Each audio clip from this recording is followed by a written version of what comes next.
Hey, what's up guys? Tesla Man here, and first I would like to say welcome to Cyber Home Defense 101. So today we're going to be talking about some techniques and some ways that can keep you away from those nasty viruses and keep your computer clean and safe. So guys, we're going to be talking about some network fundamentals and some cybersecurity or security principles to basically help you protect your network.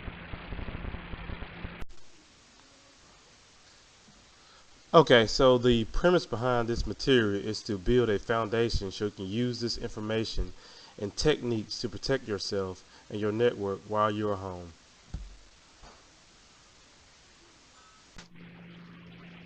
Alright, so guys, first thing we're going to look at our private IP address. Alright, so if you guys want to follow me here, you can go to either so you got Windows 10, you can right click here, you can go to run, you can either type in PowerShell, or which I'm using right now, I'm using PowerShell. You can also use CMD. You can go to your command line to execute some of the same commands. Okay, alright, next out here, so I'm going to use PowerShell. So we'll do IP config all. Alright, and what this is going to do, this is going to show me my IP address, my private IP address, my default gateway and subnet mask, all the good information, and the rest of the network information that I need to know about my local or internal network in my home. Okay, alright, so this right here is my IP address of the device that I'm on right now. Basically, and if you think about an IP address, I guess you can think about it as a home address. This is a way that I find my computer, this device in my network.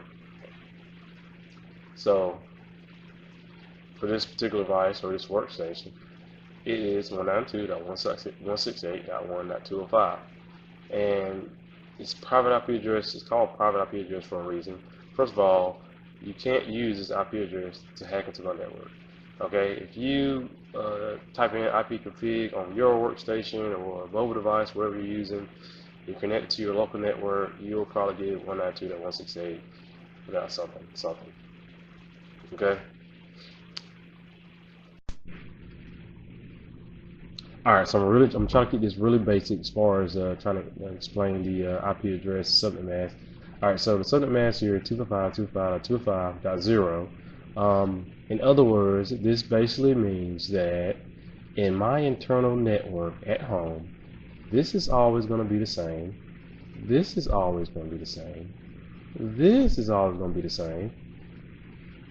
But this number will be different. Okay? Hence the 0. So it basically means that my network, this portion, all this is part of my network. Alright, I don't want to get into details. If you guys want some more information, hit me up in the comment section. Alright?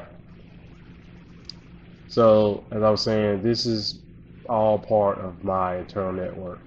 This right here, this right here. So everything in my internal network, my local network at home will have this number, this number, this number, and then this number at the end, or this last octet, will be different. Alright, you guys got that? Tracking? Okay, alright, when you come down here, alright, you guys be patient with me. We're building a foundation here so we can get into the nitty gritty of this all. Alright, so now if you look here at your default gateway in most cases at home is your router. Alright, and in this case in my home it's my wireless router that I have sitting over here. It's an Asus.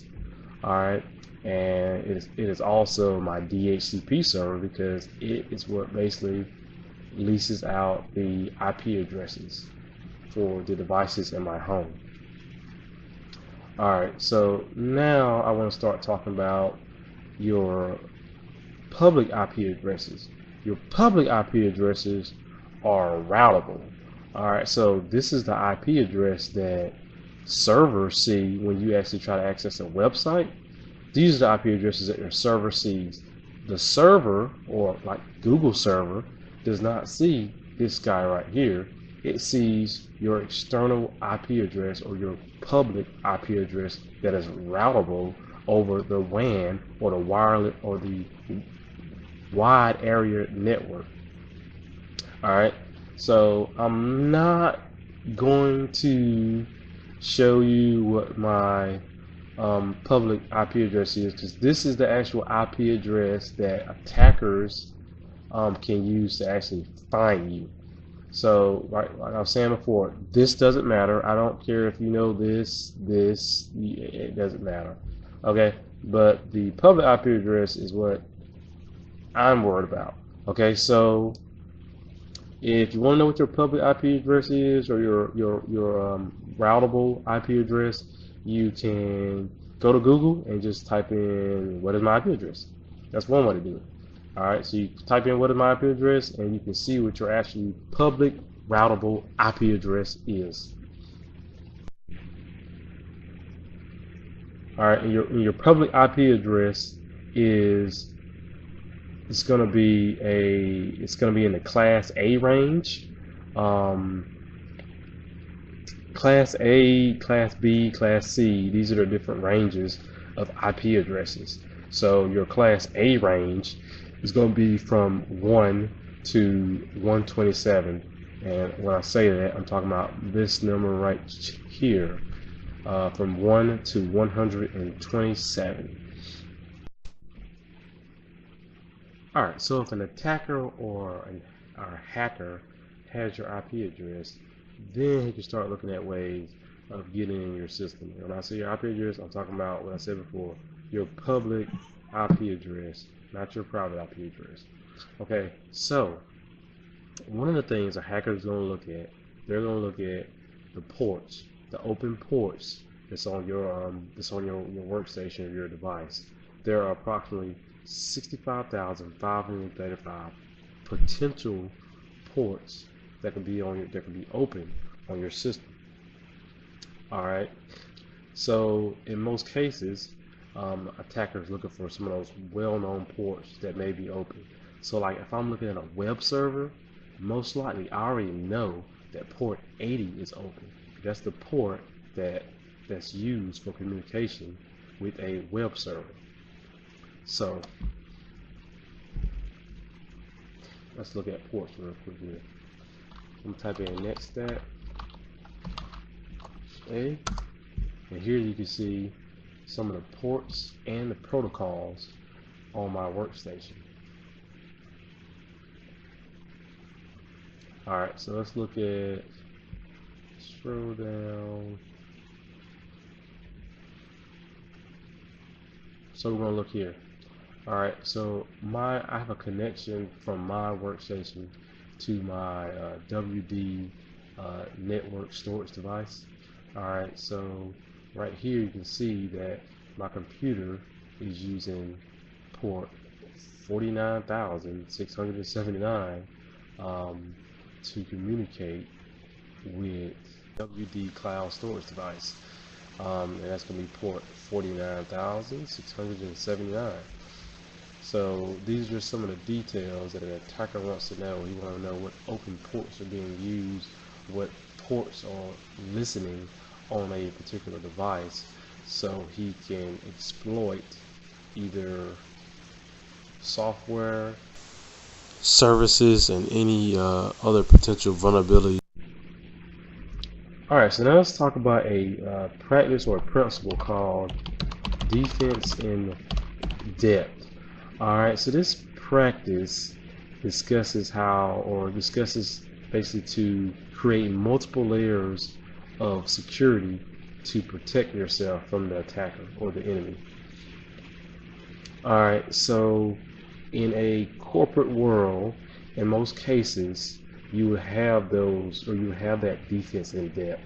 You would have something like something called a firewall. You may also have a IPS. You may also have on your actual host devices or your workstation or other mobile devices, you may have a host intrusion protection system or software, and you also may have an antivirus antivirus software on that system as well. And then on top of that, you would have went through a process to strengthen or harden your operating system by making certain configurations and turning off services that are not being used.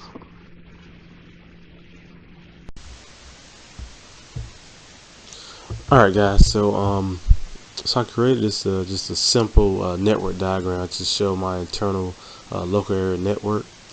Alright, so you can see here my workstation I'm working off of. IP address is 192.168.1.205, and as I mentioned earlier, my WD network storage device 192.168.1.100. And over here is my router, or also considered the gateway. So this is that gateway IP address that I'll hit when my traffic is going outbound my network. It's going to hit this 192.168.1. It's going to travel through your modem, and it's going to go to the internet. Alright, so in most cases, if we go back to what I discussed earlier about private IP addresses not being routable, like I said, these IP addresses cannot be routed outbound or outside the network to the wide area network. So once you send traffic here to your gateway, it goes through here, and when it goes out, it does it basically uses I would say what's called network address translation.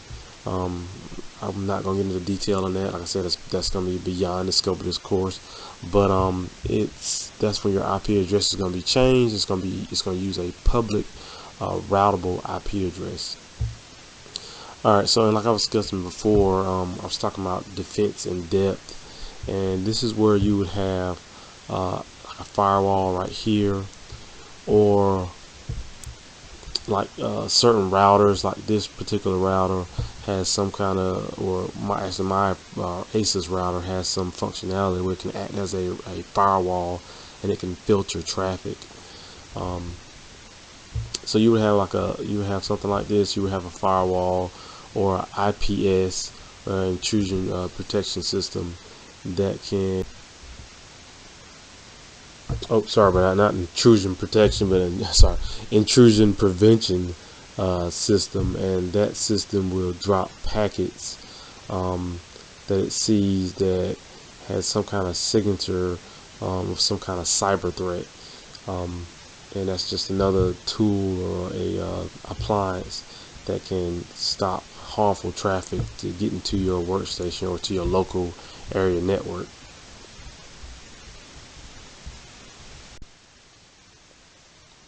Alright guys, so I know I talked about IP addresses and ports and how attackers try to get into your system, but for the home user, in most cases, that's not the problem. And a lot of times or as a home user, we just pretty much walk right into the attackers, or cyber attackers' hands. We just walk right into that website. We start clicking, and then we install, and something gets installed in the background. It's kind of Trojan of some sort, and excuse me, bam, we're hit with a virus right then and there. So you see, I got this site up here just to kind of show you. This is just the McAfee's Web Advisor. I just kind of clicked on the site. It looked kind of weird. Somebody installing the virus. So you can see that before it took me to the site, it just pulled up the McAfee Web Advisor, just let me know that, hey, this site is very risky. You sure you want to go ahead and visit it, and then you can accept the risk, or you can back out of it. So it's just a pretty cool little tool for when you're surfing the web. But this is really, in my opinion, one of the biggest tools or something you can look at when you're trying to avoid viruses, is your web traffic or your web habits. If you go to the same websites every day, like if you're going to like a Wells Fargo website, and then you do some other things on like some kind of accounting website, or or of course you do some TurboTax or something like that.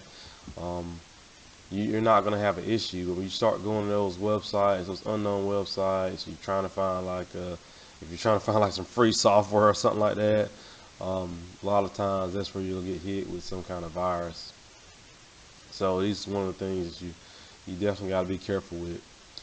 All right, so next I'm just gonna go on to my tips. Um, Basically, end off this material. I'm gonna give you guys about give you 5 good tips. All right, and we'll go from there. All right, guys. Tip one: don't use a local administrator account while you're using your workstation or your laptop or mobile device. Use a standard user account. So create a standard user account um, that when your kids log in, they're not administrator. When you log in, you're not administrator. You only um, basically just elevate privileges when you need to. So that means you'll still create your administrator account, and you know that password. And when you have to download something or install some kind of software, um, you have to put in that username and that password for that administrator account. If you are logged on as an administrator, you can go to a certain website and say if you downloaded something and then installed it and you got some kind of virus, um, that virus, depends on how it's configured, can have root privileges to your entire workstation.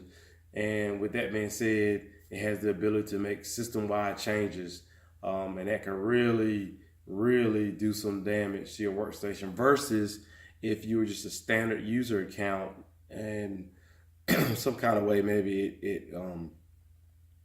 it was downloaded in the background um, without your knowing, and it used some other kind of privilege to actually install.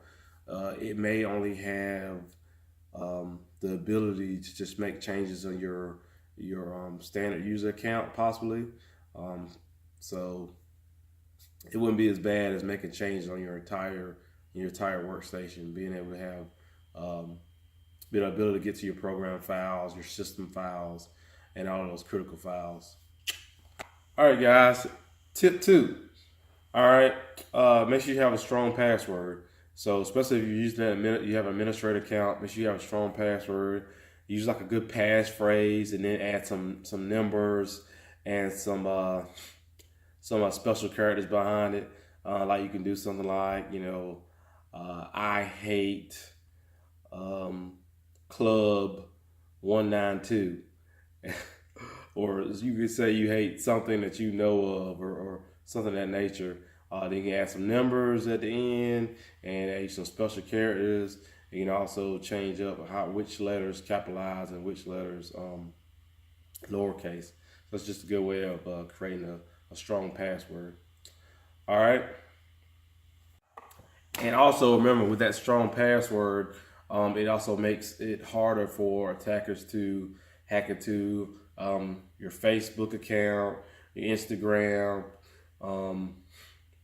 Still got MySpace, your MySpace account, um, and just any other social media site or your email.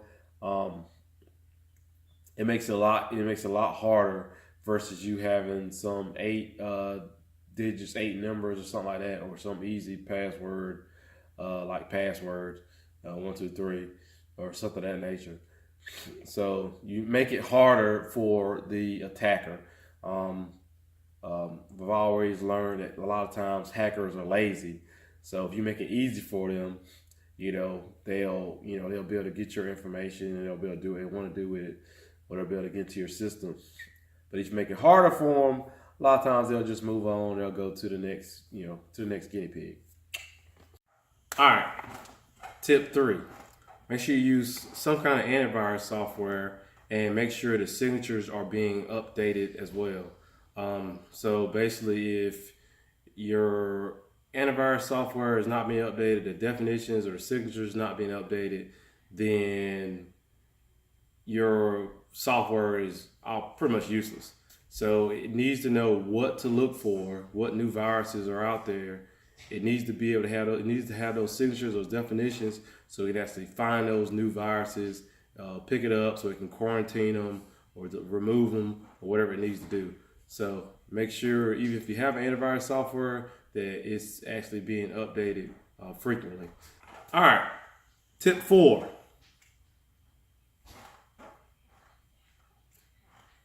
Tip 4.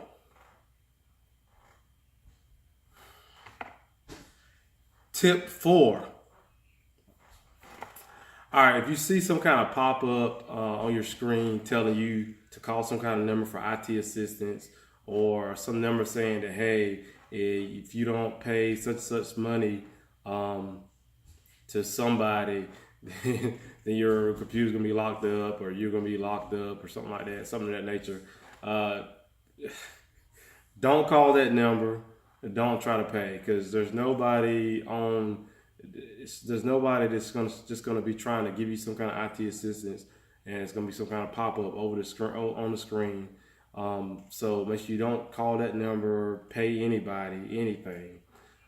Just try to cancel out that web page. See if you can close it. If you can't close it, then scroll all the way down, right click on your taskbar at the very bottom, and go to Task Manager and see if you can close out of, if you use Internet Explorer or Chrome or Mozilla Firefox, see if you can close out of that. Then go ahead and run a virus scan to make sure you didn't pick up anything in your system. All right, so make sure you never call anybody if there's any kind of pop-ups on your screen saying that you have some kind of virus, or call IT department. Make sure you never do that. All right, guys. So last tip: make sure you're using WPA2 and a strong password to protect your wireless network. So WPA2 has became the de facto standard across the board for wireless. So just make sure you're not using WEP. That can be easily, certain packets can be intercepted, and that can be cracked. So make sure you're not using WEP. Make sure you're using WPA2 to protect your wireless network. All right, guys, so that's it. Those are my 5 tips. I try to basically kind of build sort of a foundation and give you some information on what attackers use and what kind of things they do to actually get in your system. So I really hope you guys enjoyed the video. Make sure you subscribe to the channel. Hit me up in the comment section if you have any kind of questions. If you have information or something you'd like to see on cyber home defense part 2. If there's any information you want me to put out there, maybe if you want some more information in detail, as far as like maybe IP address, subnet mask, or things that hackers do to get in your system, just hit me up in the comment section. Let me know. Give me some kind of constructive feedback. That would be nice. And I'll see you guys next time.